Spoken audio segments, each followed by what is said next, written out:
Sir RERA आने से market में क्या चेंजेस आए हैं? देखिए, रेरा आने से मार्केट में बहुत चेंजेस आए हैं। रियल एस्टेट की जो अनऑर्गेनाइज्ड मार्केट थी बेसिकली, वो ऑर्गेनाइज्ड हो गई है। अगर मैं बिल्डर के पॉइंट ऑफ व्यू से बात करूं या एज ए कंसल्टेंट के पॉइंट ऑफ व्यू से बात करूं, दोनों में बहुत डिफरेंस आया है।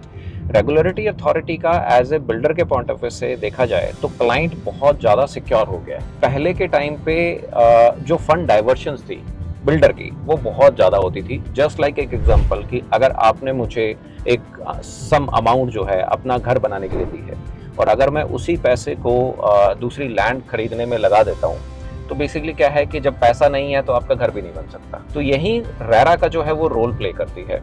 रेरा के अंदर एक बिल्डर का एक एस्क्रो अकाउंट बनेगा और उस अकाउंट में जितने भी आपकी पेमेंट्स है वो बेसिकली उस अकाउंट में रिफ्लेक्ट होती है।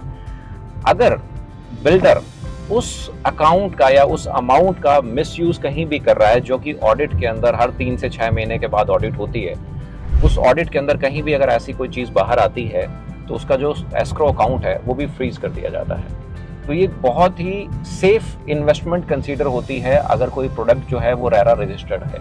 तो ये एक मेजर डिफरेंस जो है वो आज के टाइम के अंदर रेरा के अंदर आया है। तभी आप देखिए कि जो प्रोडक्ट है वो टाइमली डिलीवर भी हुए हैं।